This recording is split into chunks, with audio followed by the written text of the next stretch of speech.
பாலைவனத்திற்கு நடுவில் கருப்பு துணியால் போர்த்தப்பட்ட காபா பள்ளிவாசலின் சுவரில் கருப்புக்கள். இஸ்லாமியர்கள் தொட்டு முத்தமிட்டு செல்லும் கருப்புக்களின் பின்னணி என்ன? சொர்க்கத்திலிருந்து பால் வெள்ளை நிறத்தில் விழுந்த கல் பாவங்களை உறிஞ்சி கருப்பாக மாறியதா? சவுதி அரேபியாவோட மெக்கா பகுதியில காபா பள்ளிவாசல் அமைஞ்சிருக்கு. உலகத்துல இருக்கக்கூடிய பல கோடி முஸ்லிம்களும் காபா பள்ளிவாசலுக்கு ஒரு முறையாவது புனித யாத்திரை வந்துடணும், ஹஜ் பயணத்தை மேற்கொள்ளணும்ங்கிறத தலையான கடமையா கொண்டு இருக்காங்க. அப்படிப்பட்ட புனித இடமா கருதப்படுற காபா பள்ளிவாசலோட கிழக்கு சுவரில தான் கருப்பு கல் ஒண்ணு காணப்படுது.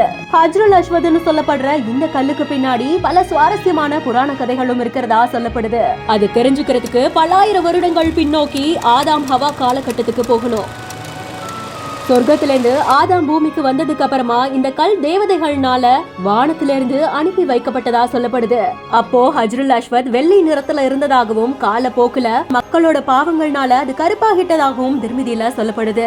ஆரம்ப காலகட்டத்துல முழுமையான ஒரு கல்லா இருந்ததாகவும் இப்போ 8 சிறிய துண்டுகளா இருக்கிறதாகவும் சொல்லப்படுது. இந்த கல் காபா பள்ளிவாசலின் சுவற்றில எப்ப வைக்கப்பட்டதுங்கிறதுக்கு பின்னாடியும் ஒரு கதை இருக்கிறதா சொல்லப்படுது. இப்ராஹிம் தன்னோட மகனான இஸ்மாயிலோட உதவியோட 1005 ஏடிகள்ல காபா பள்ளிவாசல கட்ட ஆரம்பிக்கிறாங்க. கனசதுர வடிவத்துல கட்டப்பட்டு இருந்த பள்ளிவாசலோட ஒரு பகுதியில அரிய கல் ஒன்றை வைக்கணும்னு இப்ராஹிம் இஸ்மாயில் கிட்ட கேட்டதா சொல்லப்படுது. அப்பதான் ஹஜ்ருல் அஸ்வத் எடுத்து வரப்பட்டதாகவும் சொல்லப்படுது.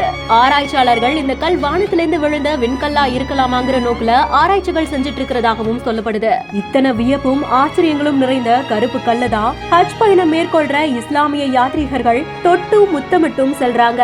ஹஜ்ருல் அஸ்வத் பத்தின உங்களோட கருத்துக்களை கமெண்ட் செக்ஷன்ல பதிவு செய்யுங்க. மேலும் தகவல்களுக்கு பிஹைண்ட் நோட்ஸை ஃபாலோ பண்ணிக்கோங்க.